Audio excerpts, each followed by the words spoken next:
తాను శివభక్తుడని తనను ఎంత తిట్టినా శివుడిలా విషాన్ని గొంతులోనే దాచుకుంటానని ప్రధాని మోదీ అన్నారు. కానీ ఎవరికైనా అవమానం జరిగితే మాత్రం తట్టుకోలేనని అన్నారు. రాజకీయాల కోసం భారత్పై వ్యతిరేక భావాజాలమున్న వ్యక్తులతో కాంగ్రెస్ జతకట్టిందని విమర్శించారు. అస్సాం పర్యటనలో మోదీ ఈ వ్యాఖ్యలు చేశారు.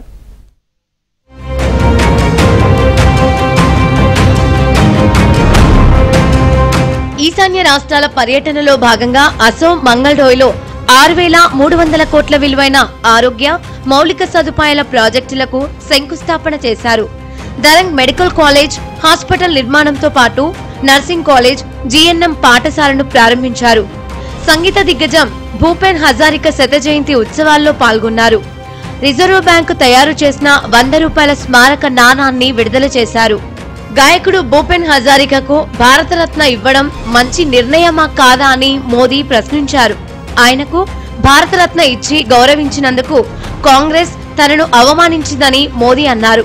తనను ఎంత దూషించినా శివుడిలా విషాన్ని గొంతులోనే దాచుకుంటానని అన్నారు.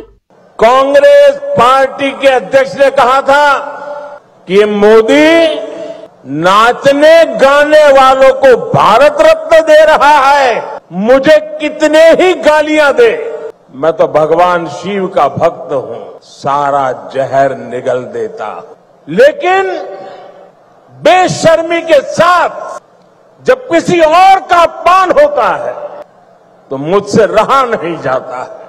आप मुझे बताइए, भूपेंद्र को भारत रत्न देने का मेरा निर्णय सही है कि नहीं है? 1962లో చైనాతో యుద్ధం తర్వాత అప్పుడు ప్రధానిగా ఉన్న నెహ్రూ ఈశాన్య ప్రాంత ప్రజలకు చేసిన గాయాలు నేటికి మానిపోలేదని మోదీ అన్నారు. కాంగ్రెస్ నేతలు ఆ గాయాలపై ఇప్పటికీ ఉప్పు చల్లుతున్నారన్నారు. రాజకీయాల కోసం భారత్ను వ్యతిరేకించే వారితో కాంగ్రెస్ జతకట్టిందని విమర్శించారు. ఆపరేషన్ సింధూర్ సమయంలో కూడా ఇది బయటపడిందన్నారు. పాకిస్తాన్లోని ఉగ్రవాదులను సైన్యం మట్టుబెట్టిందన్నారు.